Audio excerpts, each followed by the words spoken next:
Let's move on to another topic that is key to media companies, and that is advertising. Now we'll be moving on to discussing how the companies distribute their products.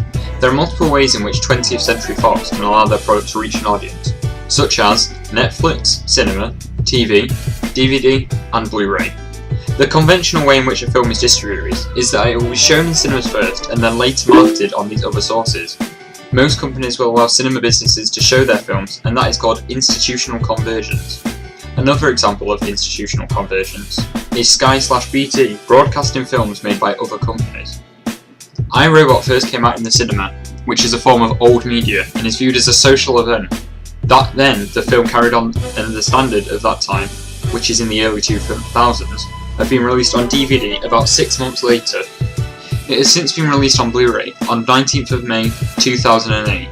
This is an example of 20th Century Fox keeping up with technology and further expanding their products by marketing it on newer sources. Piracy is a thing that greatly affects films and their profits. With Pirate Bay open to the public, it is easy for people to simply torrent films with no consequence. Technological convergence is when technologies come together and this provides new services for the audience. This is particularly useful for companies like 20th Century Fox, as their films can now be viewed in more ways than previously. Places to view films, such as on the internet, is becoming increasingly popular, with more recent generations and also advancements making the internet more interactive and widely available.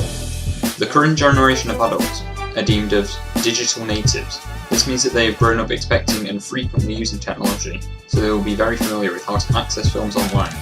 Netflix is an example of this. Netflix allows users to stream movies and programs directly to their internet-connected devices for a small fee.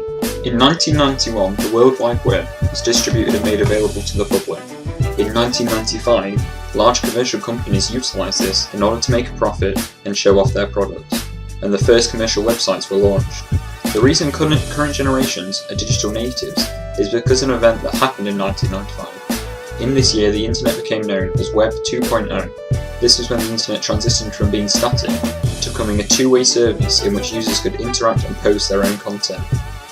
In 2002, David Gauntlet discussed the rise of Web 2.0, and this is when the internet became commercially available and more interactive. In order for 20th Century Fox and other typical big film companies to promote and advertise a new film of theirs, it can be done in a variety of ways. Films are currently advertised in various formats. For example, films can be advertised by trailers, posters, magazines, newspaper adverts, etc., and this can be seen for iRobot. The conventional way in which a film is advertised mainly is through trailers. iRobot was advertised in a number of ways. Here are a few of them. It's because trailers captivate the audience, whereas a film poster on a billboard may not have the same effect. The trailer would be viewed on YouTube, which is a form of new media, but also on the television, and this is classed as old media. The film would also have a poster design that would be posted in high-frequented areas by people, which is a form of old media. The budget of the film iRobot was $120 million, and a portion of this will have been spent on the advertising and distribution of the film. Unfortunately, I was not able to get the cost that the company spent on this, but it is pictured to be quite a large number. As 20th Century Fox is part of a conglomerate, they will be using some of their subsidiaries for advertising. This could be for editing and making the trailer, or a graphic design team that would make the posters.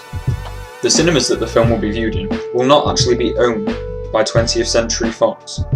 iRobot was first released in North America on July 16, 2004, and then on these days in other countries.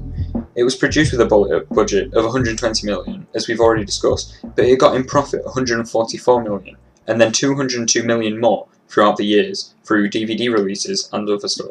The movie received favourable reviews, with critics praising the writing, visual effects and acting.